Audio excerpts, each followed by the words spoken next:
हम लोग श्रीमद् भगवद गीता के छठे अध्याय के 35वें श्लोक को देख रहे हैं।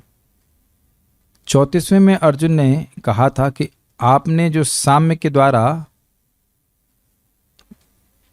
समाधि योग का वर्णन करना, उसकी नित्य स्थिति बहुत मुश्किल है, उसके कारण को बताया था। चंचलम ही मनः कृष्ण प्रमाथि बलवद दृढ़म तस्य हम निग्रहम मन्ये वायुरिव सुदुष्करम। हे कृष्ण, मन निश्चित ही बहुत चंचल है, अस्थिर है, और न सिर्फ अस्थिर है, इतना क्षमता रखता है कि प्रमाथि यानी कि इंद्रियों को, बुद्धि को और शरीर को ये मत देता है, अपने साथ चला लेने वाला होता है। क्यों ऐसा बलवान और दृढ़म, एकदम हटीला है, मानता ही नहीं है। तस्य, इस मन का, अहम निग्रहम, इसका निग्रह करना मैं मानता हूँ, मन ने मानता हूँ कि वायु रिव सुदुष्करम, वायु के समान सुदुष्कर है। जैसे कि आंधी को संयमित करना मुश्किल है, ऐसे ही मुश्किल है। तो भगवान ने कहा बात सही है अर्जुन, चलो चलते हैं वापस। नहीं अर्जुन, सही कह रहे हैं। देखिए भगवान कह रहे हैं असंशयम महाबाहो, कोई संशय नहीं है, मन को संयमित नहीं कर सकते, इसलिए समाधि लग नहीं सकती। चलो अब जाके चाउमीन खाओ और कुछ भी चलो, युद्ध करने की जरूरत नहीं है, कुछ भी खाइए, कुछ भी करिए। नहीं, भगवान कह रहे हैं इस श्लोक में कि यद्यपि तुम सही कह रहे हो, कोई संशय नहीं है कि मन को सीमित करना कठिन है। ये केबल आप आगे आ जाओ, नहीं तो इसको आगे खींच लीजिए। हाँ ठीक है, तो कोई संशय नहीं है कि मन को सीमित करना कठिन है, लेकिन असंभव नहीं है। और केवल दो टिप्स और ट्रिक्स बता रहे हैं। अगर भगवान का YouTube चैनल होता तो दोस्तों आज हम आपको बताएंगे कैसे मन को सीमित किया सकता है। तो केवल 2 ही ट्रिक्स हैं, एक है अभ्यास और दूसरा है वैराग्य। इसके द्वारा इसको सीमित किया जा सकता है। Let's start. श्री भगवानुवाच असंशयं महाबाहो मनो दुर्निग्रहं चलम्। असंशयं महाबाहो मनो दुर्निग्रहं चलम्। अभ्यासेन तु कौन्तेय वैराग्येण च गृह्यते। अभ्यासेन तु कौन्तेय वैराग्येण च गृह्यते। थोड़ा माइक पे बोलिए, आवाज नहीं आ रही।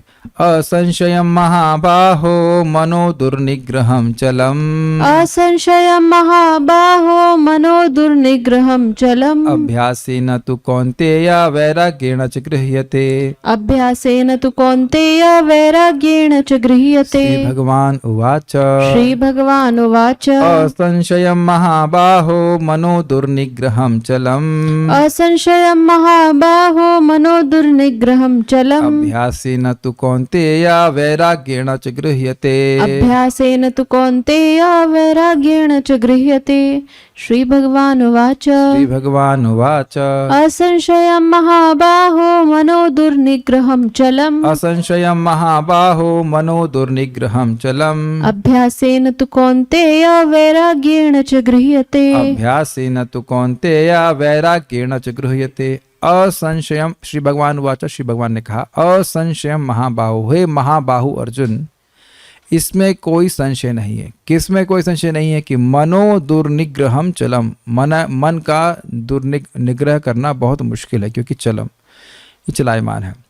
लेकिन तू मतलब किंतु, लेकिन अभ्यासेन कौन्तेय, हे कुंती पुत्र, अभ्यास के द्वारा और वैराग्येण, वैराग्य के द्वारा च गृह्यते, इसको संग्रहित किया सकता है, इसको नियमित किया जा सकता है।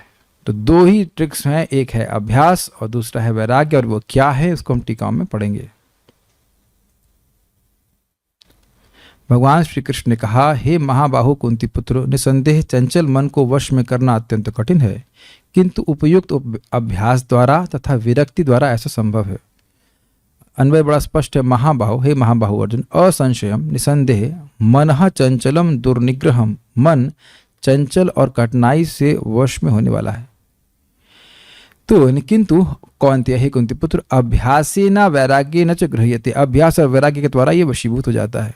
श्रीधरी, अर्जुन की कही हुई मन की चंचलता आदि को स्वीकार करके ही मन के निग्रह का उपाय बताते हुए श्री भगवान बोले, हे महाबाहो, चंचलता आदि के कारण मन का निरोध करना अशक्य है, असंभव नहीं है, कठिन है। यह बात जो तू कहता है यह निसंदेह ठीक है, तू भी विषयों का चिंतन न करते हुए अभ्यास के द्वारा तथा परमात्माकार प्रतीत होने वाली वृत्ति से विषय तृष्णा के प्रभाव रूप वैराग्य के द्वारा इसका निग्रह यानी निरोध किया जा सकता है। भाव यह है कि अभ्यास द्वारा लय दोष का और होना चाहिए और वैराग्य द्वारा विक्षेप दोष का प्रतिबंध होने से उपरत वृत्ति वाला होकर मन परमात्माकार में परिणत हो स्थिर हो जाता है। यह बात योग शास्त्र में इस प्रकार कही है कि वृत्ति शून्य मन की जो ब्रह्माकार स्थिति उसे संप्रज्ञात नामक समाधि कहते हैं। संप्रज्ञात की असंप्रज्ञात, थोड़ा सा मिस्टेक है मुझे लग रहा है, टेक्स्ट कन्वर्जन में कुछ दिक्कत है। Let me just see that. नहीं ठीक है, संप्रज्ञात ही है। ओके क्या बोले हैं यहाँ पे देखिए, विषयों का चिंतन ना करना, भगवान ने इसका अभ्यास बताया था। यद यद क्या है, जहां जहां मन जाता है, श्लोक एकदम से, मनः चंचलम अस्थिरम ततो ततो नियम्यतद आत्मन्य अशम नवेद। यतो यतो निश्चलति मनश्चंचलम अस्थिरम ततो ततो नियम यस्तद आत्मन्येव वशम नयेत। जहां जहां भी मन जाता है, भोग आदि में जाता है, उससे खींच करके उसको आत्मा में भगवान में लगाना। तो ये तो है अभ्यास। यानी कि एक बहुत इंटरेस्टिंग बात है, मन भागता है भगवान से, लेकिन उसको वापस भगवान में लगाना है और यह अपराध नहीं है। तो आप कहेंगे अपराध क्यों होगा? अब यही बात सब साधकों की समस्या है। प्रभु जी हमारा मन नहीं लगता, तो भगवान भी कह रहे हैं मन नहीं लगेगा, मन को लगाना पड़ता है और फिर मन लगने लग जाता है। नहीं लगाने से लगने नहीं लग जाता है। प्रभु जी क्या करें, हमारा मन नहीं लगता है तो हम जीभ से जब कैसे करें? बार बार इस तरह से बोलने से काम नहीं चलेगा। जीभ से करिए, हरे कृष्ण शब्द हो रहा है और उसको सुनने का प्रयास कीजिए। ये बात है, बहुत सिंपल। तो इस अभ्यास से क्या हो रहा है, मन भागेगा, काम ही भागना। वापस जब ध्वनि में केंद्र करते हैं, भगवान की कथा में केंद्र करते हैं, रूप में केंद्र करते हैं, प्रसाद में केंद्र करते हैं, किसी भी तरह से भगवान के संपर्क में लाते हैं, तो मन पवित्र हो रहा है। अब पवित्र किस चीज से हो रहा है वो मैं कल के श्लोक में छूट गया तो बताना, लय और विक्षेप। अब लय का क्या मतलब है? लय का मतलब है आध्यात्मिक विषयों के प्रति उदासीनता। सब बातें भोग में नहीं बोलोगे कि वही भोग फिर से करोगे, और आध्यात्मिक विषय में क्या वही बातें बोलेंगे, तुम आत्मा हो, कोई नई बात तो बताएंगे नहीं, क्या है इंद्रिय तृप्ति मत करो, अरे सब बताए नहीं सुनना। तो एक तो यह हो गया। क्या यह दोष मन में आप देख रहे हैं? अनलेस आप परमहंस हो गए तो अलग बात है, नहीं तो मन में ये एक लय होता है ना। और दूसरा है विक्षेप। बात हो रही है, इधर की बात न सोच के वह दुनिया जहान की बात कर रहा है। यह आप जप में बिल्कुल स्पष्ट देखते हैं। क्या जप में ये दो मन के दोष देखने का सामर्थ्य है सब भक्तों का? एक होता उदासीनता, हरे राम जप करना है कर लेते हैं, हरे एकदम टोटल उदासीनता। वैसे तो हम लोग के ग्रुप में भक्त लोग जब करते हैं तो वो नहीं होता, जहां तक मेरा विश्वास है, क्योंकि एक दूसरे को देखकर उत्साहित रहता है। फिर भी जिस प्रकार से इंद्रिय तृप्ति के लिए जीव उत्साहित है उतना तो नहीं है। क्या मैं अपनी गलती बता सकता हूँ? नहीं बताऊंगा बताने का मन तो कर रहा है, लेकिन हम बता रहे हैं, हम बता ही देते हैं। हमको स्पष्ट बोलने में अच्छा लगता है। ऐसे आज बहुत दिन के बाद हमारे घर में चावल प्रसाद बना था। Oh no yes. और ऐसे 9 बजे तक मुझे भूख नहीं लगती, लेकिन आज तो उन्होंने कहा बस जल्दी से भोग लगाओ, जल्दी से बनाओ, जल्दी से।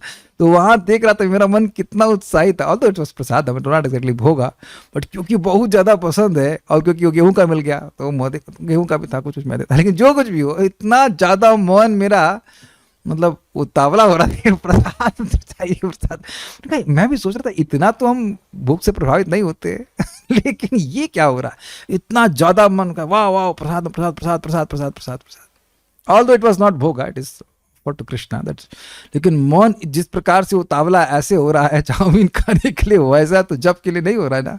ये 3:30 बज गया, ये विल चैट जब, ऐसा तो कोई उत्साहित नहीं हो रहा है। ऑल्दो उत्साहित नहीं हो रहे हैं ऐसा भी नहीं है, बट वैसा उत्साह नहीं हो रहा है, वैसा उत्साह नहीं हो रहा है। तो कह सकते हैं लय और विक्षेप। अच्छा, ऐसा मत सोचिए कि हम ही हैं आप लोगों का भी जो खाने की वस्तु सामने आ जाएगी जो अच्छी लगती है उसके प्रति ऐसा आकर्षण हो ही जाता है। मैं खाली समझाने के लिए बोल रहा हूँ, लय मतलब उदासीनता, क्या है वही सब बोलेंगे, कुछ नहीं। और विक्षेप मतलब विषय हो रहा है लेकिन मान कहीं और, वही भोग में जा रहा है, इधर बहुत बातों की चिंता कर रहा है। तो ये दोनों ही दोष का नाश मन को बार बार भगवान में लगाने से हो जाएगा, ये बोल रहे हैं। तो अभ्यास कैसे करना है? मन स्वाभाविक रूप से बाहर की जाएगा, विषय में जाएगा, उसको खींच करके भगवान में केंद्रित करना है। और वैराग्य मतलब विषय तृष्णा के परमात्माकार प्रतीत होने वाली वृत्ति से विषय तृष्णा के प्रभाव रूप वैराग्य के द्वारा, विषय वितृष्णा होना चाहिए, हाँ वितृष्णा हो जाना चाहिए। ये कुछ मिस्टेक है इसमें, एक मिनट रुकिए, ये क्या है, ध्यान नहीं दिया। हाँ, एक शब्द उसमें रह गया है बहुत, उसे पूरा अर्थ ही गड़बड़ हो गया है। विषय तृष्णा के अभाव रूप वैराग्य के द्वारा। मैं सोचता था क्या मिस्टेक हो गई, विषय तृष्णा तो पर ओह ये क्या करता है सॉफ्टवेयर, आ को प्र कर देता है भाई, ये प्रभाव नहीं है अभाव है। तो ये जहां लिखा हुआ गलती है, यहाँ पे परमात्माकार प्रतीत होने वाली वृत्ति से विषय तृष्णा के अभाव रूप वैराग्य के द्वारा। विषय तृष्णा का प्रभाव रूप, ये वैराग्य कैसे हो सकता है? ध्यान नहीं दिया मैंने, अभाव रूप उल्टा अर्थ हो गया, क्या हो गया? विषय तृष्णा के अभाव रूप, यानी कि विषय की तृष्णा नहीं होती है, भगवान में ही मति लगने लगती है, तो इसे कहते हैं वैराग्य। मतलब भोगों से विरक्ति रूप वृत्ति हो जाती है। तो ये हर जगह यही मिस्टेक हो रही है। और लय दोष का और वैराग्य द्वारा विक्षेप दोष का प्रतिबंध होने से उपरत वृत्ति वाला होकर। इसका मतलब क्या है? बार बार मन को भगवान में लगाने का अभ्यास, नंबर एक। और दूसरा, विषय भोगों में सुख नहीं है, इसको वैराग्य कहते हैं। देखिए, वैराग्य का मतलब क्या होता है समझना चाहिए। राग मतलब आसक्ति और विराग मतलब आसक्ति नहीं होना। तो यह समझते हुए कि विषय भोग हमें सुख नहीं दे रहे हैं, उस कारण से वहां पे मन लगाने से मुझे लाभ नहीं होगा। वैसे देखिए, भक्तों के संग बड़ी अच्छी बात यह कि हमें प्रसाद ग्रहण करने के लिए छूट दी गई है। ये एक इंद्रिय तृप्ति कह लीजिए, या इंद्रिय तृप्ति और भक्ति का मिलाव वाला स्थान है कि तुम कुछ भोग चाहते भी तो ठीक है, प्रसाद खा लो, बाकी इंद्रिय तृप्ति बंद कर दी तो प्रसाद खा लो, कोई दिक्कत नहीं। बल्कि बोला जाता है कि भोग वासना है, काम वासना, तो उसको भगवान की प्रसाद की तरफ डायरेक्ट कर दो, तो वहां से शांत हो जाती है धीरे धीरे। अच्छा, प्रसाद खा ले, खुश हो जाए। इससे ज्यादा भोग की सुविधा नहीं दी गई। याद है आपको प्रभुपाद जी ने गोस्वामी के बारे में बोला था कि प्रसाद ही खाते हैं, प्रसाद भी नहीं, प्रसाद ही खाते हैं, क्योंकि प्रसाद खाने से भोग वासना शांत हो जाती है। ये बात है, हम खाली अपनी बात को जस्टिफाई नहीं कर रहे हैं। केवल प्रसाद ग्रहण करना ये हमारे लिए पर्याप्त तपस्या है।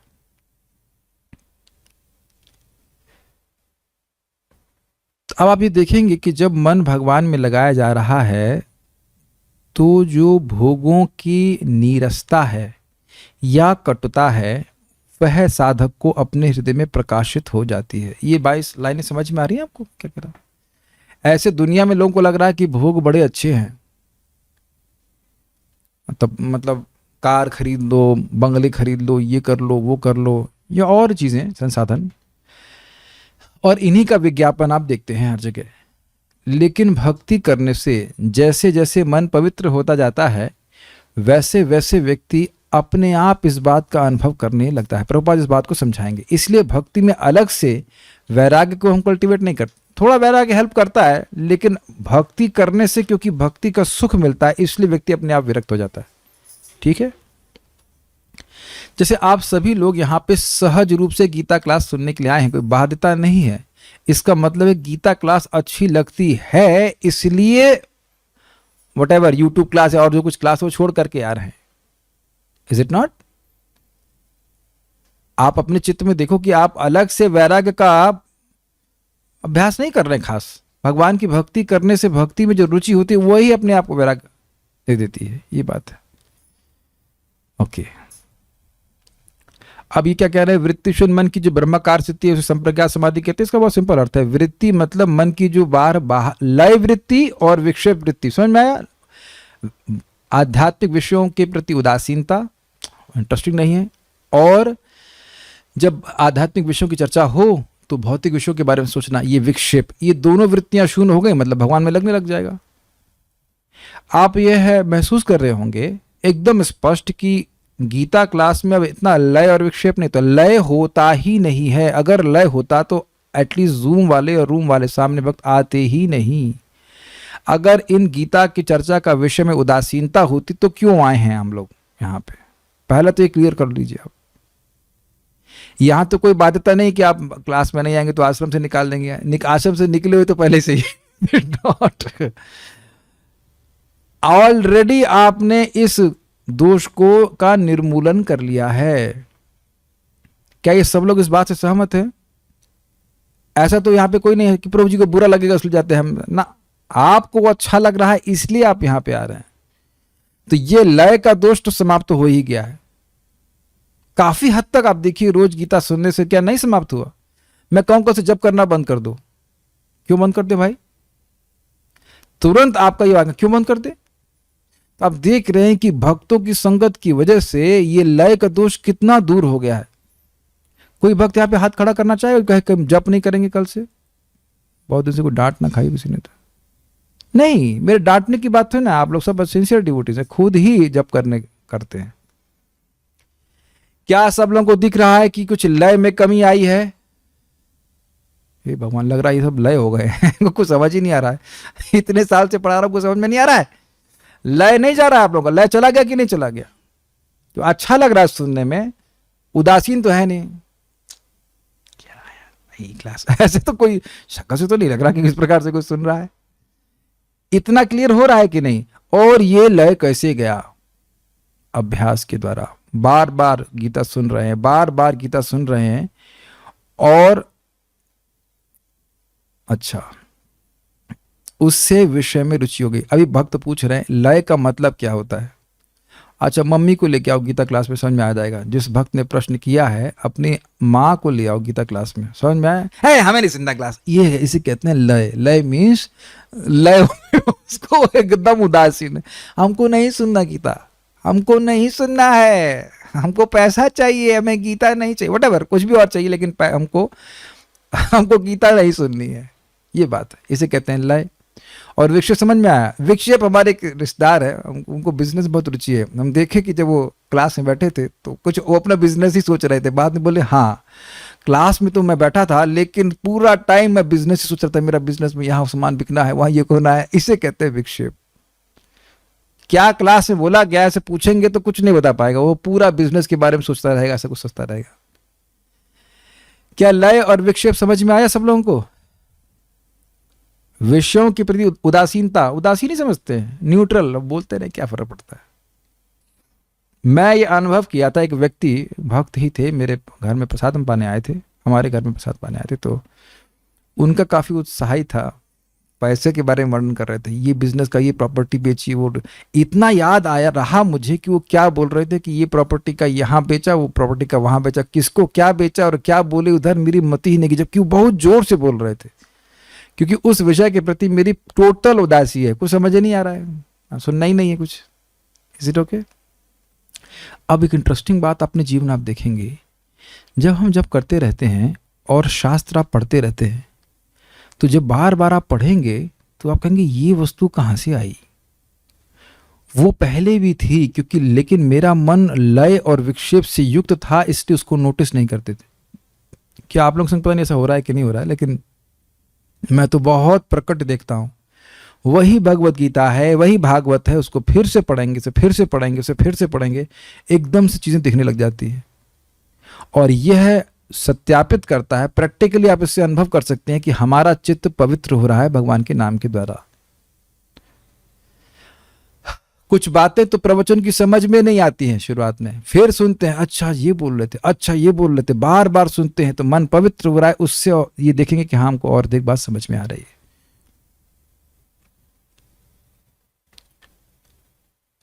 और यहाँ पे आप देख सकते हैं कि मैं अब कल से कुछ भौतिक चर्चा शुरू करूं कि दैनिक जागरण के न्यूज लेके आ जाऊं कि इस पर डिस्कस करेंगे, तो एकदम मैं समझता हूं सारे लोग भाग जाएंगे यहाँ से, कोई नहीं आएगा सुनने के लिए, ये क्या बोलने लगे। तो आप दिखा रहे हैं कि इस समय आपका न्यूज़पेपर आदि में बिल्कुल उदासीनता होती चली जा रही है। ये अब भी प्रैक्टिकल देखिए, बस जब अच्छे से करते रहें और कथा सुनते रहिए। आप देखिए, हम बड़े गर्व के संग कह सकते हैं कि हमारे श्रोताओं में, सभी भक्तों में एक उल्लास है, एक उत्सुकता है कि आज शाम को भागवत में क्या बोला जाएगा, या अब अगली टीका में क्या बोला जाएगा। भले ही उतनी उत्साह ना हो कि दोबारा पहले से पढ़ के आए, हमको नहीं पता पहले से पढ़ रहे कि नहीं पढ़ रहे, लेकिन क्लास में क्या बोला जाएगा यह तो उत्साह है ना। जैसे सिंपल सी बात, अभी मैं सही बोला था, मेरा बड़ा उत्साह था कि कैसा बनेगा चाउमीन। स्वाभाविक सी बात है, लेकिन अब कथा, इतना विरक्त नहीं हो गया हूं कि उससे मैं पूरा विरक्त हो जाऊं, लेकिन कथा में क्या आज आएगा मेरे लिए भी उत्साह होता है कि श्रीधर स्वामी पाद क्या बोलेंगे या प्रभुपाद इस टीका में क्या बोलेंगे।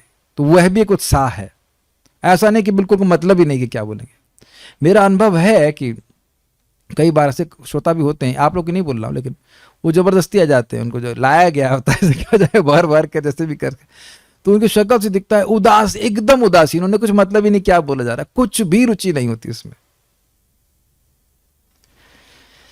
तो ऑलरेडी आप लोगों ने बहुत प्रगति करी है, ये आप प्रकट देख लीजिए। तो उम्मीद है कि लय और विक्षेप को आप समझ ही रहे हैं, ठीक है। तो जब ये पूरी तरह समाप्त हो जाएगा तो संप्रज्ञात समाधि, भगवान में मति लगी रहेगी। सारार्थ वर्षिणी और गीता भूषण एक जैसा है, बहुत इंटरेस्टिंग है सारार्थ वर्षिणी। देखिए, अर्जुन की बातों को स्वीकारते हुए, ऐसा एक इससे पहले मैं जाऊं, उससे एक बात समझाता हूं आपको। मान लीजिए मुझको व्यक्तिगत रूप से भरतनाट्यम के कोई डेमोन्स्ट्रेशन हो रहा है, वहां बिठा दिया जाए, तो अब मुझे कैसा लगेगा, आप समझ गए आगे ना, ये क्या है और मैं यहाँ क्यों हूं, एकदम उदासीन, और मन कहाँ कहाँ जाएगा, यार क्या है भरतनाट्यम क्या कर रहे हैं। मुझे याद है मंदिर में साउंड सिस्टम का मैनेजमेंट करना होता था, तो भरतनाट्यम क्लास का भी डांस होता था, तो मैं साउंड पहले सेट करके चला जाता था। हमने वो दूसरे जो हमारा सिस्टम मतलब वर्कर थे, वो उनको बोलते आप ऐसा करो, आप मैनेज कर लो, मैं चलता हूँ, मेरे को कुछ काम नहीं यहाँ पे। Got it. अब भरतनाट्यम का कोई निंदा नहीं कर रहे, हमारे को तो कुछ रस समझ में नहीं आएगा, जो लोग नाट्य शास्त्र जानते हैं उन्हें कुछ समझा, हमें तो कुछ पल्ले पड़ेगा नहीं। तो एकदम मन लय रहेगा ना उसमें, बिल्कुल उदासीन रहेगा, ये सब क्या हो रहा है, मैं यहाँ क्यों हूँ, वाई मी, है कि नहीं। और मन कहाँ कहाँ जाएगा। ऐसे ही लोगों का आध्यात्मिक विषय में बिल्कुल बिल्कुल लय रहता है उनका। तो वो अब भगवान की बात सुन के भक्ति करते करते उसमें वो लय समाप्त हो जाता है, तभी मन लगने लगता है। ये बात है सारार्थ वर्षिणी। अर्जुन की बातों को स्वीकारते हुए श्री भगवान उनके संशय का समाधान कर रहे असंशयम इत्यादि से। इस श्लोक से तुमने जो कहा वह सत्य ही है। क्या सत्य है? कि मन का निग्रह करना कठिन है। तो तुमने ये कहा बलवान बलवत, तुमने ये कहा ना कि जैसे बलवान रोग औषधि का अतिक्रमण कर देता है और सही नहीं होता है, इसी प्रकार से। लेकिन उसी उदाहरण को देखो भगवान क्या कैसे दे रहे हैं।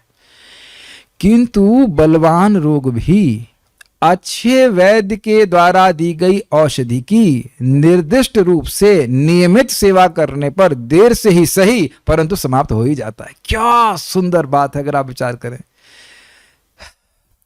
समझ में आया ना। उन्होंने बोला कि ये मन बहुत बलवान है, जैसे रोग बहुत बलवान होता है, औषधि का अतिक्रमण कर लेता है, औषधि पे विजय प्राप्त कर लेता है। हाँ जी, हो लेता है एक बार दो बार, लेकिन औषधि अगर बार बार ली जाएगी और जैसा वैद्य ने बताया है वैसे ली जाएगी तो दवा उस रोग को ठीक कर देगी, चाहे कितना भी बलवान रोग हो। कैच किया आपने बात। तो ठीक है, मन कठिन है, मन को संयमित करना कठिन है, लेकिन बार बार नियमित, not cheat days. We can not celebrate 365 cheat days. समझ में आया मेरी बात। 365 दिन हम चीट डे नहीं सेलिब्रेट कर सकते हैं। अरे भाई, आलू एक दिन खा सकते हो, मान लो वायु बढ़ाने वाली चीज मना है, 2 दिन खा सकते हो, 365 दिन खाओगे और कहोगे ठीक हो जाएगा, तो नहीं होगा। जो लोग भी आज गीता में रुचि उत्पन्न किए हैं, they have paid a price. और प्राइस यह है कि वह नियमित रूप से गीता सुनते हैं। जिनको रुचि, ऐसा नहीं कह रहा हूं कि जो कभी कभी आएगा वो सुन नहीं सकता, लेकिन जिसको वाकई टेस्ट है वह नियमित रूप से सुन रहा है। Is it not? मैं किसी की भर्सना नहीं कर रहा हूं, मैं आपको तारतम्यता दिखा रहा हूं। जो नियमित रूप से सुन रहा है वो प्रमाण है कि उसको रस है। पैसा तो मिलना नहीं है कुछ उसका। तो जो नियमित रूप से सुन रहा है उसमें, और जो अब मतलब जुम्मा जुम्मा सुन फ्राइडे फ्राइडे सुन रहा है, उसमें अंतर आ जाएगा, है कि नहीं। जो नियमित रूप से फ्राइडे फ्राइडे सुन रहा है वो भी नियम है ना कि हफ्ते में एक बार गीता सुनेंगे उसमें, और जो नियमित रूप से सुन रहा है, नियमित means every day, day after day, every day, उसमें बहुत अंतर आ जाता है। हमको महाराज की इतनी अच्छी बात लग रही है, रोज रोज किए गए अभ्यास का स्थायी प्रभाव होता है। एक बात अपने जीवन में हम पकड़ लें तो पूरा जीवन चेंज हो जाएगा। रोज रोज कोई कार्य किया जाता है तो उसका स्थायी प्रभाव होता है, यही बात यहां बोली जा रही। सदवैद्य हैं भगवान श्री गुरु श्रील प्रभुपाद जी, वह हमको बता रहे रोज 16 माला जप करो, रोज सुबह के लिए सुबह उठो, रोज स्नान करो, रोज प्रसाद पाओ। हाँ, ये तो करते हैं। और रोज भगवान के बारे में सुनो, रोज सुनो और करके देखिए, और आप ये गारंटीड है कि मन चेंज हो जाएगा। मन चेंज होगा ही। Every name is changing the mind. हर नाम भगवान का हमारे मन को परिवर्तित कर रहा है, भगवान की कथा परिवर्तित कर रही है। ऐसा हो ही कैसे सकता है कि ना हो? तो कितना भी बलवान हो, भगवान से अधिक बलवान नहीं है। बहुत अच्छी बात बोल रहे हैं। तो क्या सीखा आपने? कैसे? नियमित रूप से निर्दिष्ट औषधि, अपने मन से औषधि नहीं ले लेंगे। जैसे व्यक्ति बोल रहे थे हम भगवान का नाम करते, कॉन्स्टेंटली मन में करते। हमने कहा अरे मेरे को तो नहीं हो रहा, आपका तो ऐसे ही हो जा रहा है। हमने कहा नहीं, जीभ से कीजिए, आप जीभ से कीजिए, ये तरीका बताया गया। मन में नहीं होता है किसी का, ठीक है? देर से ही सही, समय लगेगा लेकिन ठीक हो जाएगा, परंतु समाप्त हो ही जाता है। उसी प्रकार दुर्निग्रह मन भी सदगुरु के उपदेशानुसार नियमित अभ्यास द्वारा बार बार परमेश्वर के ध्यान योग के अनुशीलन। समझ में आया? अभ्यास का मतलब बार बार। हम लोग ध्यान योग नहीं करते, हम लोग भगवान के नाम पे ध्यान करते हैं, वही हमारा योग है। तो हरे कृष्णा कृष्ण कृष्ण हरे हरे, हरे राम राम राम हरे हरे, गंभीरता से ठीक उच्चारण करते हुए और जितना संभव हो सके इसे सुनने का प्रयास करते हुए व्यक्ति करेगा तो ये हो गया उसका अभ्यास। और वैराग्य द्वारा वशीभूत किया जा सकता है। वैराग्य का मतलब हो गया विषय भोगों में कुछ नहीं रखा है। थोड़ा तो समय वहाँ पे रखना ही पड़ेगा। जैसे आप देखते हैं जगत में वो बोलते हैं कि ये दवा खानी है, ये पथ्य का सेवन करना है और आपको ये चीज़ें नहीं खानी है, तो व्यक्ति ठीक हो जाता है। पातंजल सूत्र में भी ऐसा कहा गया है, अभ्यास वैराग्याभ्याम तन निरोध। अभ्यास और वैराग्य दोनों के द्वारा उसका निरोध, चित्तवृत्ति का निरोध हो जाता है। अर्थात अभ्यास और वैराग्य के द्वारा चित्तवृत्ति का निरोध हो सकता है।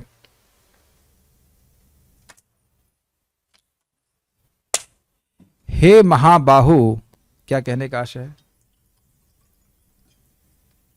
युद्ध में तुमने महावीरों को भी पराजित किया। ये महाबाहु का अर्थ है। यहां तक कि पिनाक पाणी अर्थात त्रिशूल को जो हाथ में रखते हैं उनको, शिव जी को भी तुमने प्रसन्न किया है अपनी शूरवीरता से। परंतु उससे क्या? यदि तुम मन नामक महावीर शिरोमणि को महायोगास्त्र के प्रयोग से पराजित कर सकते हो तभी तुम्हारा महाबाहु नाम सार्थक होगा। समझ में आया कि महाबाहु क्यों कह रहे हैं? तुमने अपने अस्त्रों के द्वारा शिव जी को प्रसन्न किया है। शिव जी को हराया तो नहीं कह सकते, लेकिन शिव जी को प्रसन्न किया है। कहीं कहीं लिखा है कि शिव जी को हराया है, लेकिन शिव जी से युद्ध किए थे। पता है कथा आप लोगों को? शिव जी की उपासना करने के लिए अर्जुन शिव जी से अस्त्र प्राप्त करने के लिए उनकी उपासना कर रहे थे। शिवलिंग था, पूजा कर रहे थे हिमालय की तरफ। तो शिव जी प्रसन्न हुए, उनसे उनकी परीक्षा लेने के लिए आए। तो एक असुर था, वो सुअर के रूप में था और वह अर्जुन को मारने के लिए उनकी तरफ दौड़ा। तो अर्जुन अपना धनुष लिए, बाण लिए और बाण मारे, और भगवान शिव एक शिकारी के रूप में थे और उन्होंने बाण मारा। दोनों के बाण एक साथ उस असुर के लगे, उस सुअर रूपी असुर के। तो शिव जी झगड़ा करने लगे अर्जुन से, ये सुअर मैं मारा हूं। अर्जुन कहे नहीं, ये मैं मारा हूं। आप लोग कहेंगे इतनी बड़ी पर्सनैलिटी सुअर पे झगड़ा कर रहे। सुअर पे झगड़ा नहीं कर रहे थे, कौन मारा है, किसका सामर्थ्य अधिक, इस बात पे झगड़ा था। तो आपस में झगड़ा करने लगे। तो शिव जी बड़े प्रसन्न हुए इनके युद्ध कौशल को देख करके। बाद में वो देखते हैं कि जो भी मार मार रहे हैं अर्जुन, देख रहे हैं, वह शिव जी में जाकर के, यानी शिकारी में जाकर डिसअपेयर हो जाते, गायब हो जाते। तो उनको बड़ा आश्चर्य होता है। अर्जुन बाण मार रहे होते हैं लेकिन शिव जी के पास जाकर के उनमें अंदर चले जाते हैं, गायब हो जाते हैं बाण। तो उनको बड़ा आश्चर्य होता है। फिर वो एक फूल माला शिवलिंग पे चढ़ाते हैं, तो वही माला शिव जी के ऊपर दिखाई पड़ती है उनको। तो समझ जाते हैं कि तो शिव जी हैं। तो शिव जी इस प्रकार से अर्जुन की युद्ध कौशल से प्रसन्न हुए थे। तो कह रहे यद्यपि तुमने पिनाक पाणी यानी शिव जी को प्रसन्न किया है, फिर भी तुम मन नामक महावीर शिरोमणि, महावीर शिरोमणि मन, ये कैसा विशेषण है, तो हमने कभी नहीं सुना। देखिए महावीर शिरोमणि क्यों कह रहे हैं, क्योंकि बहुत बड़े बड़े वीरों का, बड़े बड़े वीर भी अपने मन के अधीन रहते हैं। तो जो सब बड़े वीरों को जीत ले उसको महावीर शिरोमणि नहीं कहा जाएगा। सिर की मणि, सिर के ऊपर जो मणि है, तो सभी का माथा, सभी का मन, सभी के माथे पर तो मन ही चढ़ा हुआ है, चाहे बड़ा वीर भी व्यक्ति क्यों ना हो, सिकंदर हो या और भी बड़े बड़े लोग हों। तो इसलिए वह, उसको तुम महायोगास्त्र अर्थात इस भक्ति योग के द्वारा परास्त करो। पिनाक पाणी समझाता था मैंने। पिनाक मतलब होता है त्रिशूल, और पाणी मतलब हाथ, जिनके हाथ में त्रिशूल रहता है उनको पिनाक पाणी शिव जी कहते हैं। तभी तुम महाबाहु कहलाओगे। इसको हराया तो क्या हुआ, उसको हराया तो क्या हुआ, अपने मन को हराओ तो जाने, ये कहना चाहते हैं। इसको हरा दिया, उसको हरा दिया, क्या फर्क पड़ता है, अपने मन को हरा दिया, मन को जीत लिए तो तुम्हारा महत्व है। इस संबंध में बात आ ही रही, जब सिकंदर की बात बोल रहा हूँ। सिकंदर एक बार भारत में आए थे, जीते थे बहुत जगह, और एक प्रसिद्ध योगी के बारे में सुने वो, तो योगी को बोले कि हमारे राज्य में बुलाओ, हमारे दरबार में बुलाओ, तो नहीं आए। तो उनके सिकंदर के लोगों ने बोला कि नहीं, वो ऐसे नहीं आते हैं आपके, कोई ऋषि थे, योगी थे। तो वह सिकंदर स्वयं उनकी कुटिया में आया।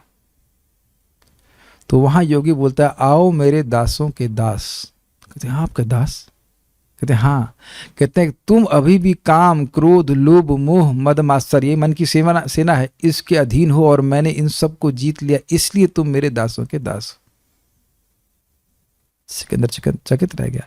एक काम इच्छा के कारण ही कि पूरे जगत को जीतूंगा, उसने अपना पूरा जीवन व्यर्थ कर दिया कि नहीं। वही हाथ से तलवार की जगह वही हाथ से मारा, लेके सोचे सिकंदर विद जंटिंग बैग। आपको पता है ना, जब सिकंदर मारा था तो उसने अपने हाथ ऐसे पसार करके छुड़वा दिए थे कि भाई देखो हाथ में कुछ चाहता नहीं है। लेकिन भक्त का वगैरह से हाथ जाएगा तो जानता है कि जो भी चैंटिंग वैसे जब किया है वो सब साथ लेके जा रहा है ना। लेकिन उसका देखो, विद ऑल ड्यू रिस्पेक्ट, उसको पता नहीं था क्या अलेक्जेंडर द ग्रेट फूल, यही उसने स्वयं स्वीकारा, अलेक्जेंडर द ग्रेट फूल, कुछ भी नहीं लेके गया। आपको पता है मच्छर ने मार दिया था उसको, कौन सा बीमारी, मलेरिया से मर गया था वो। जो दुनिया को जीता वो मलेरिया से मर गया। विडंबना है देखिए। तो खैर आप बोल रहे हैं कि तुम्हारे वास्तविक महाबाहु शब्द सार्थक तब होगा तो मन को जीत लो। हे कौन्तेय, इससे क्या कहने का आशा है, इस विषय में तुम भयभीत मत हो, तुम मेरे पिता की बहन की पुत्र हो, अतः तुम्हारी सहायता करना मेरा कर्तव्य है। इसीलिए इनको कुंती पुत्र कह रहे हैं। फुफेरे भाई ना, फुफेरे बोलेंगे, फूफी, फूफा और फूफी। फूफी मतलब बुआ जी, और फूफा मतलब फूफा। फूफा को का नाम क्या हुआ उनका? पांडु उनके फूफा है। तो भगवान इनको बड़े प्रेम से संबोधन कर रहे हैं कि हम आपकी सहायता करेंगे। इसका क्या मतलब है? ये भगवान की सहायता है कि वो बोल रहे हैं कि अभ्यास और वैराग्य के द्वारा मन संयमित होता है। और हम लोग पहले ही सुन चुके हैं कि जो व्यक्ति अपनी सहायता स्वयं करता है उसकी सहायता भगवान करते हैं। हमारे लिए कोई मसीहा नहीं आएगा। ये बहुत बड़ी रोग है लोगों का कि खाली ब्लेसिंग से काम चल जाएगा। Blessing is not, there is no separate blessing. जब आज्ञा दी जा रही है, ये उपाय बताया जा रहा है, उसका अवलंबन करने से, उसका सहारा लेने से व्यक्ति को आशीर्वाद मिलता है। ये बात है। गीता भूषण टीका एकदम सिंपल है और स्ट्रेट फॉरवर्ड है, जैसे कि सारा दर्शनी, तुम खाली पढ़ लेंगे इसको। श्री अर्जुन के उक्त वचन को स्वीकृति देते हुए श्री भगवान ये श्लोक कह रहे हैं, निश्चय ही मन को संयमित करना बहुत कठिन है, फिर भी मन को वैराग्य के द्वारा निग्रहित किया जा सकता है। जो विषय भोग में दोष दृष्टि से उत्पन्न होता है, जो आत्मा से अलग है, और साथ ही आत्मा के गुणों और उसके स्वप्रकाशक सुख की ओर अभिमुख अभ्यास के द्वारा मन को संयमित किया जा सकता है। थोड़ा समझने का प्रयास कीजिए। भोगों से मुझे सुख नहीं है, ये सुन करके और बाद में ऐसी दृष्टि को विकसित करके व्यक्ति उनसे वैराग्य ले लेता है। ठीक। दूसरा, आत्मा के गुण और स्वप्रकाशक सुख की ओर। आत्मा का सुख स्वयं प्रकाशित है, आत्मा को सुख बाहर से नहीं लेना पड़ता है। तो इसके बारे में सुन करके, जैसे हमने सुना था, सुखम आत्यंतिकम यत्तद बुद्धि ग्राह्यम अतीन्द्रियम, वेति यत्र न चैवायम स्थितश्चरति तत्वतः, तत्व में स्थित होकर के योगी एक भक्त असीमित सुख का अनुभव करता है जो कि बाहर से इंपोर्ट नहीं किया जाता है। तो ऐसे सुख का वर्णन करके उस तरफ अभिमुख है कि नहीं? क्या हम सभी लोग भक्ति के सुख की ओर अभिमुख हैं? तभी तो आप तपस्या कर रहे हैं, तभी तो आप जप कर रहे हैं कि हमें भक्ति का नाम का सुख प्राप्त हो, है ना? और वह सुख किसी इंद्रिय जनित सुख के समान नहीं है, ये बात बोल रहे हैं। तो दो प्रकार अभ्यास किसकी तरफ हो रहा है कि मुझे वो आध्यात्मिक सुख प्राप्त हो, वो हृदय शुद्ध होकर के प्राप्त होगा, लेकिन लक्ष्य है ना कि मैं आध्यात्मिक सुख प्राप्त हो। अभिमुख है कि नहीं? Looking towards, looking forward, English में बोलते हैं looking forward towards that spiritual happiness. मेरी भाषा समझ में आ रही है लोगों को? वर्तमान के भोगों को हम त्याग रहे हैं, सुबह उठते हैं, नाम जप करते हैं, प्रसाद ग्रहण कर रहे हैं, गीता क्लास सुन रहे हैं, इसलिए ना कि यहाँ के इतना तो समझ में आ रहा है कि मैं भौतिक भोग करके सुखी नहीं हो सकता, ना तो हो रहा हूं ना हो सकता हूं। तो वहां से कुछ तो वैराग्य भक्तों को है ही, और साथ साथ भक्ति के सुख का वर्णन भगवान स्वयं कर रहे हैं। अभी अनुभव ना भी हो, पूर्णतः अनुभव ना हो, तो भी यदि मैं लगा रहा, मेरा हृदय शुद्ध कर लिया, तो मुझे आगे जरूर प्राप्त होगा। अभिमुखता नहीं समझते हैं, उधर फेस करना, उस तरफ जाना, ये बोल रहे हैं। अभिमुख, फेसिंग टुवर्ड्स, ऐसे कह सकते हैं। तो बार बार उस प्रकार का अभ्यास करके मन को सीमित कर सकता है। विक्षेप रहित मन का निग्रह सुकर होता है, आसानी से हो जाता है। आत्मानंद के स्वाद के अभ्यास के द्वारा मन के लय का प्रतिबंध होता है। लय माने आध्यात्मिक विषयों के प्रति जो मन की उदासीनता है वह। जैसे अभी यहाँ पे दिखा गया है कि जो लोग गीता भगवान रोज सुन रहे हैं, उनको गीता सुनने में टेस्ट आ रहा है। तो गीता सुनने का टेस्ट आने से लय की निवृत्ति हो गई कि नहीं हो गई? ये तो आप प्रैक्टिकल देख रहे हैं। ये भगवान सब लय में चले गए, लग रहा है। दुखी है क्या? क्या भाई बहुत दुखी हैं आप लोग गीता सुन के? ओहो, और जूम पे नहीं होते तो वो इतना आंसू बहा रहे हैं जैसे लग रहा है कि पूरा वो क्या कहते हैं, हमारा क्लासरूम भर जाएगा, तालाब बन जाएगा, है ना? नहीं, भगवत गीता को सुन करके आप कुछ टेस्ट अनुभव कर रहे हैं। You actually can't explain also, आप एक्सप्लेन भी नहीं कर सकते कि टेस्ट क्या है, लेकिन तब समझ में आता है जब कोई भौतिक वार्ता में फंस जाता है। यहां क्यों फंस गए हम? Is it not? तो इसका अभ्यास नहीं किए हैं। मैं समझता हूं लोग कम से कम 300 क्लास तो सुन ही चुके होंगे। यहाँ पे 3 साल से क्लास हो रही है, शायद, अंदाज से बोल रहा हूं, गीता भागवत मिला बोलो कर। कोई भक्त है यहाँ पे जिसने सारे भागवत के प्रवचन सुने हो? ऑलमोस्ट पता नहीं यहाँ पे है कि नहीं, मेरे अलावा जो मैंने तो क्लास दी है। तो अगर प्रथम स्कंद को ही जोड़ लिया जाए तो मैं समझता हूँ 300 साढ़े 300 क्लास तो सुन ही चुके होंगे, ज्यादा ही सुन चुके होंगे। प्रतिदिन होती है क्लास, मुश्किल से जुम्मा 10 दिन छुट्टी मार दीजिए तो प्रतिदिन 2 क्लास हो रही है, 10 दिन माइनस कर दीजिए, 15 दिन माइनस कर दे तो भी 65 दिन माइनस कर दे। 65 दिन तो नहीं छुट्टी मिलती है, आप लोग उतने छुट्टी देते नहीं है तो 65 दिन तो छुट्टी होती नहीं है। तो फिर आप मान सकते हैं कि 300 गुणा 2 600 क्लास तो इधर सुन ली, 1 घंटे 1.5 घंटे क्लास इधर हो गई। उससे पहले भी 2-3 साल से क्लास सुन रही। तो जो अब इतना क्लास रोज सुन रहा है उसने कोई अभ्यास नहीं किया है, तो उसको स्वाभाविक ही समझ में आने लग जाएगा। ये बात है, उसको अच्छा लगने लग जाएगा। तो ये लय सबको समझ में आ गया। आध्यात्मिक विषयों के प्रति जो उदासीनता है वो नष्ट हो जाता है, क्योंकि ये शब्द हमको पवित्र कर रहे हैं। आप लोग को याद दिला रहा हूं, कर्मों के द्वारा हम गुणों का संग करते हैं। तो भगवत गीता तो निर्गुण है, बार बार संग करने से वो जो डिस्टेस्ट है वो समाप्त हो गया। जैसे समझने का प्रयास कीजिए, मीठी वस्तु खाने से जॉन्डिस का रोग ठीक हो जाता है। पहले क्या था? लय था मीठी वस्तुओं के प्रति, बिल्कुल खाने का मन नहीं था। जॉन्डिस में नहीं होता मन खाने का, मीठी वस्तु में पकौड़े खाने का मन करता जो बढ़ा देगा उस रोग को। लेकिन मीठी ही वस्तु खाते रहने से मीठी वस्तु का अभ्यास बार बार कर रहा है कि नहीं? रोज रसगुल्ला खाओ, रोज रसगुल्ला खाओ, जॉन्डिस वाले के लिए तपस्या है। लेकिन वही करने से जो उसके प्रति उदासीन था, उदासीनता की मीठी नहीं खाना, वो खाने के प्रति रुचि जागृत होती है। अब इससे अधिक हम नहीं समझा सकते। अब आप लोग सब समझ गए, ठीक है? यस। और विषय वितृष्णा के द्वारा मन का विक्षेप समाप्त हो जाता है। ये समझ में आया? देखिए, भक्तों को अनुभव हो रहा होगा कि टीवी देखना, सिनेमा देखना, होटल जाना, ये सब वितृष्णा गायब हो गई है चित्त से। और यह भी नहीं पता चल रहा कि कब से गायब हो गई है। बड़ा जादुई प्रोसेस है भगवान का नाम जप करने से। तो आप देख रहे हैं कि मन का विक्षेप समाप्त होता है। क्या आप लोगों ने ऐसा अनुभव नहीं किया है कि जब भक्तिमय जीवन में नहीं थे तो बहुत विक्षेप होता था, अरे यार रोज क्या घर में ही खाते रहेंगे, आज हम बाहर ये बनाएंगे, आज हम वो खाएंगे, इत्यादि इत्यादि। क्या दुनिया में ऐसे लोग इस प्रकार के नहीं घूम रहे हैं? आज यहाँ सैर सपाटा मान करने जाएंगे, वहाँ घूमने जाएंगे, यहाँ अभी कोई बोल देता है घूमने जाने के लिए तो वो एक तपस्या लगती है कि अरे हमारी साधना कैसी होगी, सुबह का जप कैसे होगा, प्रसाद मिलेगा कि नहीं मिलेगा, है कि नहीं। मैं तो दवा लेने के लिए हरिद्वार जाना होता है, वो एक बड़ा मतलब प्रोजेक्ट हो जाता है, कहाँ प्रसाद मिलेगा, कहाँ रुकेंगे, जब कैसे होगा। एक्चुअली एक सीधी बात बता रहा हूँ, वही व्यक्ति जब ठीक से कर सकता है जिसको हर दिन प्लान करे कि मेरा कल सुबह जब ठीक कैसे होगा। जिसने छोड़ दिया मतलब दिक्कत हो जाएगी। Every day you have to plan. तो जो व्यक्ति प्लान कर रहा है इसका मतलब उसको उसमें उस कार्य को करने में रुचि है, सिंपल। जिस प्रकार सद औषधि और सुपथ का अनुसेवन करने से बलवान रोग पर विजय संभव हो पाती है, उसी प्रकार मन पर विजय पाई जा सकती है। महाबाहो कहने से तात्पर्य है कि जिस प्रकार तुमने शौर्य के द्वारा शत्रुओं को जीता था, उसी प्रकार विवेक के द्वारा मन को जीतो। वहां कह रहे हैं योगास्त्र के द्वारा जीतो, यहाँ विवेक के द्वारा जीतो।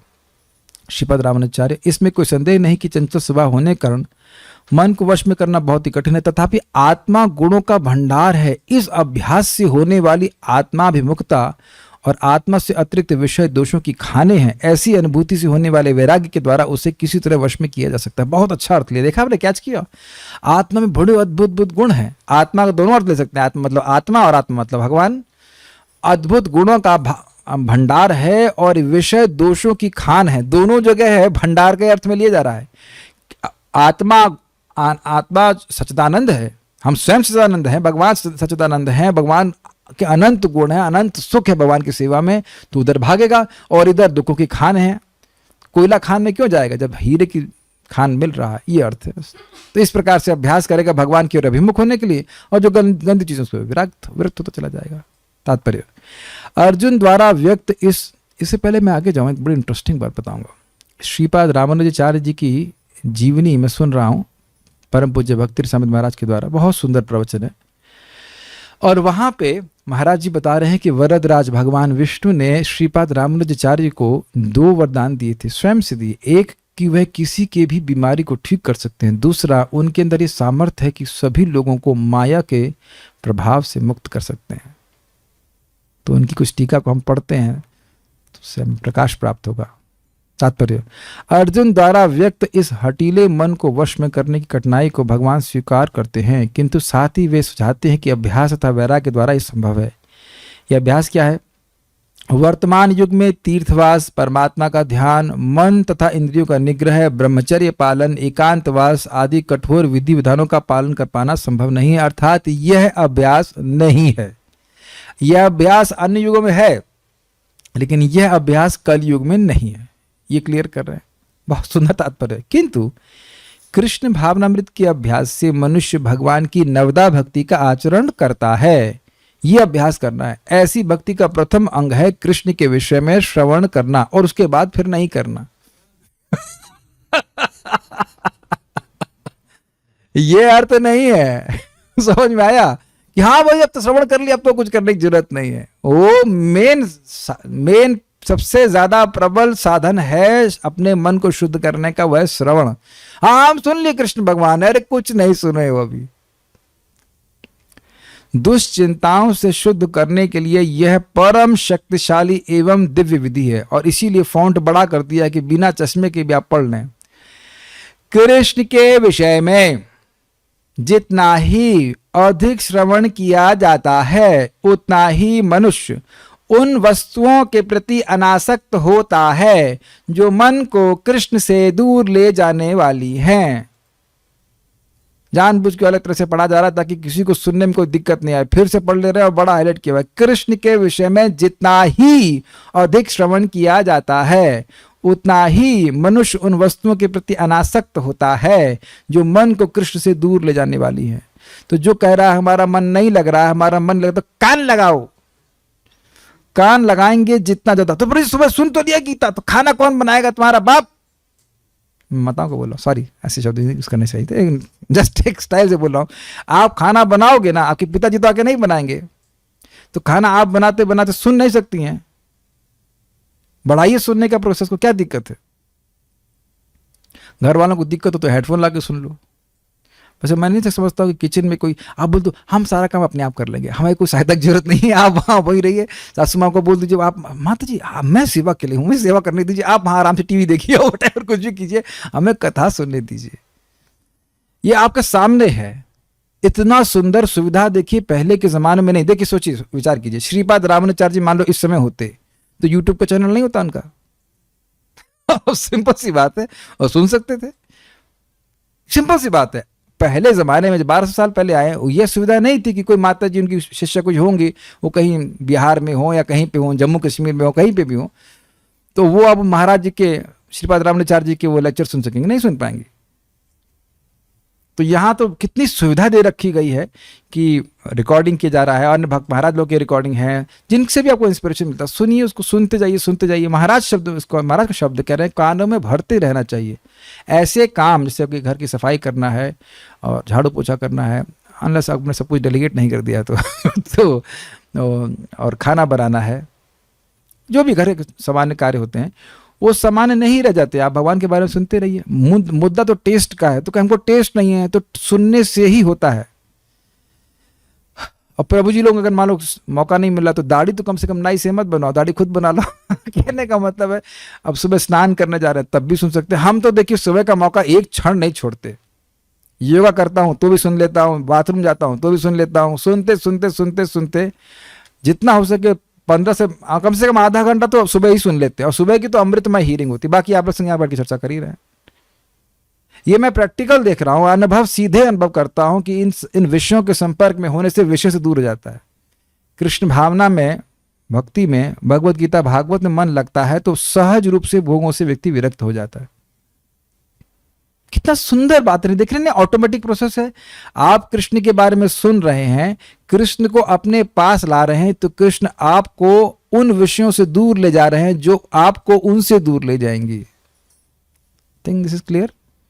और यही आप भक्त लोग, सब हम लोग अनुभव कर रहे हैं कि हम लोगों को अब व्यर्थ की बातें सुनना व्यर्थ लगता है। ये ऐसा नहीं कि प्रोसेस ऐसा है कि अब किसी पे काम कर रहा है, किसी पे नहीं कर रहा है। और एक बात आप समझ ले, आप सभी भक्तों को श्रवण में रुचि है। Value it is rare. भगवान के बारे में सुनने की रुचि अत्यंत रेयर है, अत्यंत रेयर है। तो ऐसे लोगों का संगति ना करें जिनको इस बारे में रुचि नहीं है। मैं सोच ही रहा था कि देखिए क्लास की वजह से मेरा कितना बड़ा प्रोटेक्शन है कि 10 से 11 या 11:30 के बीच में कोई व्यक्ति ऐसी आके बात नहीं कर सकता है जो मेरे लिए हानिकारक हो, है कि नहीं। अब मैं यहाँ से क्लास के बाहर निकलूंगा, किसी से मिलूंगा, तो ऐसा तो नहीं कि उसका सवय कृष्ण पदार मना पादार रविंद, उसका मन कृष्ण के चरणों में लगा हुआ है। वो कहाँ लगा वो तो वही जानता है, उसका से वो कुछ बोलेगा और फिर मेरा मन भी डिस्टर्ब होगा। संभावना तो है ही। हमको ये लाइन इतनी अच्छी लगी है, आपको नहीं अच्छी लग रही है कि जितना अधिक कृष्ण के बारे में सुनेंगे उतना ही ये लय और विक्षेप खत्म हो जाएगा। यही कृष्ण के बारे में सुनना सुनना सुनना, सुनने पे जोर दे रहे हैं। महाराज इसको बहुत सुंदर से कह रहे थे, परम पूज्य वृंदावन चंद्र महाराज, जितना अधिक हमारा मन भगवान के बारे में सुनने से पवित्र होता है, उतना किसी भगवान का यश सुनने से उतना किसी साधन से नहीं होता है।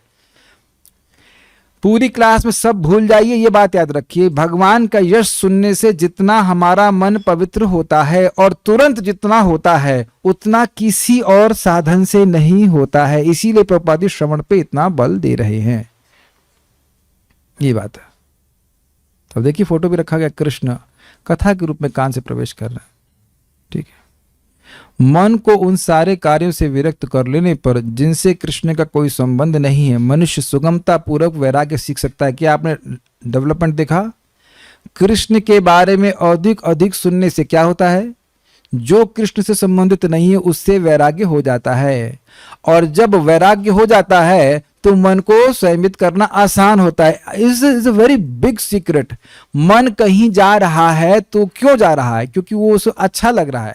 जब वो अच्छा ही लगना बंद हो गया तो मन वहां जाना बंद कर देगा कि नहीं कर देगा? Is it not? कितना सिंपल सोल्यूशन दिया जा रहा है। देख ना पाए तो अलग बात है, नहीं तो दिख रहा है। समझ में आ रहा है?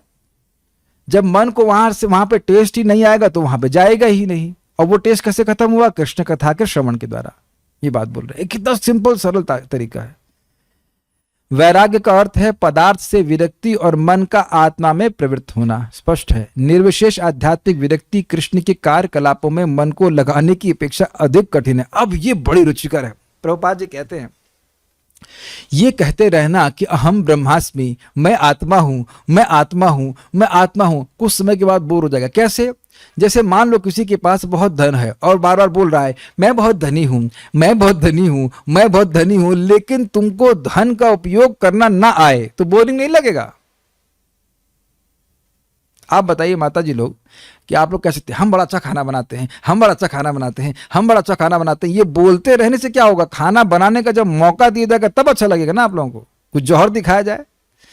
तो अब आत्मा हूं, आत्मा हूं, आत्मा हूं, यह बोलते रहने में बोर हो जाएगा आदमी। उनके पास से अधिक बोलने के लिए नहीं, क्योंकि आत्मा हो तो क्या करोगे वह इस पर चुप हो जाते। बहुत ब्रिलियंट प्रभुपाद जी का स्टेटमेंट है। ये बोलते रहना अहम ब्रह्मास्मि, अहम ब्रह्मास्मि, से क्या होगा? बोर हो जाएगा आदमी। लेकिन कैसे वह आत्मा के रूप में कार्य करे, अर्थात कृष्ण की सेवा करे, भक्ति में सीखता है और उससे सुख मिलता है उसको, इसलिए वहां से वह नहीं हटता। समझ रहे बात है? यह है व्यवहारिक है, क्योंकि कृष्ण के विषय में श्रवण करने से मनुष्य स्वतः परमात्मा के प्रति आसक्त हो जाता है। यानी कि मैं आत्मा हूं और मैं पदार्थ नहीं हूं, इससे व्यक्ति उतना विरक्त नहीं हो सकता। लेकिन आसक्त होना हमारा स्वभाव है, और आसक्त होकर के उस हमारे विषय की जिसमें हम आसक्त हैं उसकी सेवा करना हमको बहुत अच्छा लगता है, सभी को अच्छा लगता है। तो व्यक्ति भगवान के बारे में सुनेगा, सुन करके आसक्त हो जाएगा, आसक्त हो जाएगा तो सेवा करते जाएगा। सुनना भी सेवा है, और सेवा करता जाएगा, सेवा करता जाएगा तो भगवान की सेवा में रुचि मिलेगी, तो इधर से पदार्थ से अनासक्ति हो जाएगी। इस समय हम लोग भगवद गीता पढ़ रहे हैं, स्वाभाविक रूप से हम लोग भौतिक चर्चा से अनासक्त हो रहे हैं। ओके, यह आसक्ति पर ईशानुभूति या आध्यात्मिक तुष्टि कहलाती। देख रहे शब्द, पर प्लस ईश प्लस अनुभूति, परेशानुभूति। वो ईश्वर जो दिव्य हैं, पर उनकी अनुभूति के कारण व्यक्ति को तुष्टि मिलती है। तुष्टि का मतलब सेटिस्फैक्शन। यह वैसे ही है जिस तरह भोजन के प्रत्येक कौर से भूखे को तुष्टि प्राप्त होती है। ये तो हम आज अनुभव ही कर रहे थे। बहुत कस की भूख लग रही थी तो प्रसाद जब ग्रहण करते, वाह वाह वाह वाह वाह बोलता है, आ। एक बख्श महाराज बोलते हैं, यजमान का आटा, यजमान का घी, सावास सावास बाबा जी का नहीं, यजमान खिला रहा है, घी डाले जा रहा है हलवे में, खाओ सवास सवास, लाओ बेटा बाबा, लाओ बेटा, लाओ, ऐसे करके खिलाते थे। देखा कुछ लोग जो है भोजन करते तो बड़ा एक्सप्रेशन देते, बहुत अच्छा है, बहुत अच्छा है, तो क्या तुष्टि होती है। भूख लगने पर मनुष्य जितना अधिक खाता जाता है उतनी ही अधिक तुष्टि और शक्ति मिलती जाती है। इसी प्रकार भक्ति संपन्न करने से दिव्य तुष्टि और शक्ति उसे मिलती जाती है। प्रभुपाद समझाते हैं कि देखिए, आप सबने अनुभव किया कि भूखे पेट व्यक्ति बड़ा बेचैन हो जाता है। हम साधु समाज से आए हैं तो आज हम बोल रहे थे, आज अगर आपने टाइम से भोजन नहीं दिया होता तो आज तो बहुत डांट लगाते हैं कि भूखा साधु बाघ बराबर। बहुत गुस्सा हो जाते साधु लोग, टाइम से प्रसाद दीजिए। मैं जब मेरी माँ जिंदा थी तब भी 4:30 वो पहले से प्रसाद बना के रखती थी कि जानती जब आएगा तो बहुत तेज भूख लगेगी इसको। आप लोग को पता नहीं क्या स्वभाव, हम भी बच्चे जैसे स्वभाव हमारा, भूख लगती तो बहुत कस की भूख लगती, उस दिन सहन नहीं होता है। तो अब कितना बेचैन होता है, मैं ये वर्णन कर रहा हूँ। हो सकता है आप लोग उससे परे हों, एक अलग बात है, लेकिन तो अब जब व्यक्ति को भोजन करने को मिलता है, जब भोजन कर लेता है, जब देखिए कृष्ण हॉल से जब लोग बाहर आते हैं, अब तो खैर खत्म हो गया कृष्ण हॉल, लेकिन जब था उससे पहले तो हमारा अनुभव है, एक बांस का रेलिंग बनाई गई थी, लोगों ने फेस्टिवल में बांस की रेलिंग उखाड़ दी सारी। ये तो दृष्ट है कि देखा जा रहा है। फिर मैं लोहे की रेलिंग बनाया ऐसे करके, बहुत ऐसा लग रहा था जेल की थ्रू होकर के आ रहे। इतना लोग व्यग्र हो जाते हैं भूख के कारण, और जब भूख शांत हो जाती है तो एकदम प्रसन्न, एग्जिट से देखिए कितने खुश होकर के आते हैं, एकदम बाहर निकलते सकते। हर जगह यही, मायापुर में जाइए हर जगह यही बवाल है, खाने के पहले इतना हल्ला, उसका सब तुष्टि पुष्टि शुद्ध पायो गुनु खासो। अब ये क्यों बोल रहे हैं? ऐसा नहीं है कि 55 करोड़ साल बाद आपको भक्ति का लाभ प्राप्त होगा। Got it? पहले दिन से ही आपको कथा प्रवचन अच्छे लगे हैं या कीर्तन अच्छा लगा, कुछ अच्छा लगा है तभी भक्ति में आए। ओके, समझ में आया से मतलब नहीं, अच्छा लगा इसलिए आए, और वही अच्छा लगना बढ़ता चला जाएगा। ये बात है। जैसे जैसे हृदय शुद्ध होता जाता है, सबने कैच किया इस पॉइंट को, पहले दिन से ही आपको कुछ भक्ति में अच्छा लगा। देखिए अब यहाँ पे से मान लीजिए हम लोग जो वीडियो ऑन किए हुए हैं, हम उनसे तो बात कर रहे हैं, आप लोगों से बात कर रहे हैं। जो वीडियो ऑफ कर रहे हैं वो क्या कर रहे हैं हमको नहीं पता, लेकिन वो आए हैं, इसका मतलब कुछ सुनना जरूर चाहते हैं, चाहे थोड़ा थोड़ा सुनना चाहते हो, बट कुछ जरूर सुनना चाहते हैं, उनको भी लाभ होता है। अब आप आश्चर्य करेंगे, कल मुझे एक भक्त ने बताया, ये सब हमारे जो डिस्कशंस हैं उनमें एक भक्त दिल्ली में कोई हैं, वो नोट्स बनाते हैं और 700 पेज भर दिए नोट्स बना बना करके। सो सरप्राइज्ड। अब मुझे उससे और विश्वास होता है कि भाई ये जो ज्ञान है उसको यथावत दिया जाना चाहिए। कुछ ऐसे लोग जरूर हैं जो उसको पाकर के तो संतुष्ट होंगे। Is it not amazing? 700 pages, कितना होगा? काफी मोटी बुक है, समथिंग लाइक। सभी जीव भगवान के प्रेमी हैं। अगर भगवान की बात बोली जाएगी तो उनको अच्छा लगेगा ही, भले पूरी बात समझ में ना आए, उनको अच्छा लगेगा। ये मैं अपने अनुभव से बोल रहा हूं। मैंने पहली गीता क्लास सुनी थी 2.5 घंटे की, कुछ याद नहीं कि क्या बोला गया था, लेकिन बहुत अच्छा लगा था, बहुत अच्छा लगा, बहुत अच्छा लगा। इतना याद आया कि 3 विष्णु होते हैं, पता नहीं क्या क्या वो बात कर रहे थे, 11वें अध्याय भगवत में, कुछ समझ में नहीं आता, लेकिन अच्छा बहुत लगा था।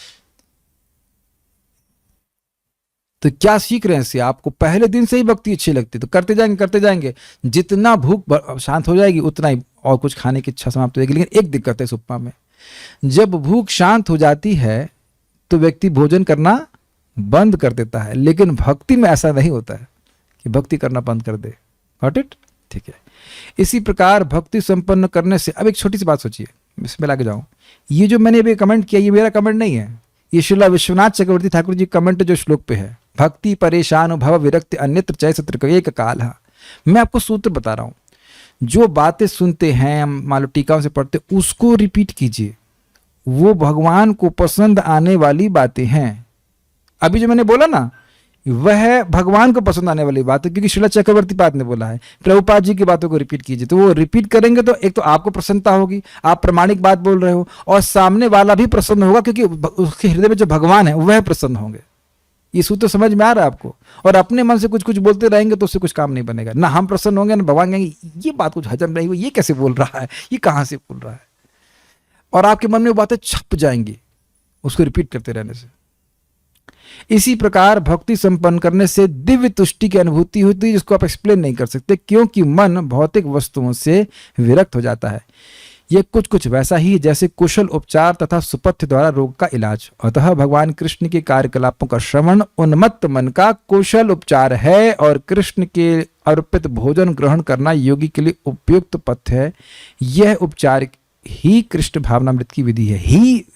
ही पे ध्यान देंगे, भगवान का प्रसाद ग्रहण करना और भगवान के बारे में श्रवण करना। श्रवण ग्रहण, सारी बात भूल जाइए, इतना बात करें, भगवान के बारे में सुनिए और भगवान का प्रसाद ग्रहण करिए, भगवान पूरी तरह से मन को पवित्र कर देंगे। I just see there some questions. Mike ले सकते हैं? माइक दे दीजिए। एक भक्त कह रहे हैं तपस्या तो बिल्कुल नहीं लगता प्रसाद पाना। जी हाँ, अगर प्रसाद ही पाए तब तो लगेगा तपस्या।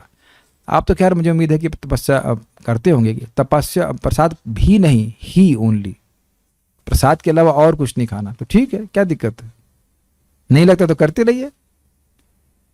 और क्या प्रश्न है? पिना ठीक है, और कोई प्रश्न? हाँ जी बताइए। हरे कृष्ण प्रभु जी। प्रभु जी, मन का बारे में इतना चर्चा किया जा रहा है कि इतना मतलब दूर निग्रह है, इतना कंट्रोल करना बहुत मुश्किल है, तो इसका मतलब उपकारिता या फिर उपकारिता मतलब लाया क्या गया है इस मतलब मन को, मतलब सिर्फ इसको सिर्फ नेगेटिव चीजें हम लोग दिख रहे और कंट्रोल करना मुश्किल और ये सब चीजें, तो लाया क्यों गया था? लाया क्यों गया या फिर लाया क्यों गया है? हाँ। अब अगले श्लोक में क्लियर हो रहा है। जिसका मन निग्रहित नहीं है उसके लिए सिद्धि प्राप्त करना असंभव है। अगला श्लोक आप पढ़ के आइएगा कल से। दुष्प्राप इति मे मति, जो मन संयमित ही नहीं किया वो योग में सिद्धि कैसे प्राप्त करेगा? आपने इस समय मन को संयमित किया है, मन चाहे कुछ भी कर रहा हो फिर भी गीता क्लास में आए। हर दिन प्रसाद पाने के बाद मेरा मन की क्लास कैंसिल करने के लिए करता है, तो उसका मतलब मन की सुने, मुझे अच्छा लगता है क्लास देना, लेकिन मन अपना काम तो करेगा, उसको तो करते कर आज छोड़ो, आज छुट्टी मार दो। क्यों मार दे, क्यों मार दें भाई? मन को कहना ही पड़ता है। क्या आप लोगों का मन हमेशा जब में अच्छा लगता है? नहीं, कभी कभी नहीं भी लगता है, लेकिन आपको सोटी दिखानी पड़ती है, भाई माला करो दिन में तो। और मैं तो ऐसे बोलता हूँ भाई, दिन में तो जितना अभी कठिन लग रहा है उससे बहुत अधिक कठिन दिन में लगेगा, इसलिए अभी कर लो बेटा। अच्छा ठीक है, तो फिर मेरा मन मान जाता है कि हाँ ये तो बात सही है, दिन में तो और अधिक कठिन हो जाएगा। तो मन को संयमित किए बिना व्यक्ति योग में कैसे प्रगति करे? मन का कंपोनेंट ऐसा क्यों दिया? मतलब मन को रखा ही क्यों गया है? ताकि हम, भाई मन के द्वारा ही तो व्यक्ति इंद्रियों को संचालित करता है ना। इंद्रिय अगर संचालित नहीं करेगा तो इंद्रिय भोग कैसे करेगा? तो आपने सुना नहीं कि मन ही हमारा शत्रु है और मन ही हमारा मित्र है। मन भगवान में लगाएंगे तो भगवान मिल जाएंगे, इसलिए दिया है ताकि भगवान मिल जाए। मन मना नहीं सुने आप? 2 बार भगवान बोले ना। अच्छा मन ही नहीं होता तो फिर क्या बोलते? क्या लगाओगे फिर? तो कठिनाई हो जाती है ना। मन ही नहीं दिया होता तो लगाते क्या आप? मन क्या क्या मन मना नहीं हो पाता, तो मन दे दिया है। और एक अद्भुत बात है, मन लगा लगा के ही प्रतिष्ठानपुर का ब्राह्मण अपने घर से ही वैकुंठ चला गया। कितना सुंदर चीज है। मन तो कहीं ना कहीं लगा हुआ है, मन को भगवान में लगा दें तो भगवान की प्राप्ति हो जाएगी। क्या अच्छी चीज है ना। ठीक है, so will stop here. Shrimad Bhagavad Gita की जय, श्रील प्रभुपाद की जय, निताय गौर प्रेमानंदे।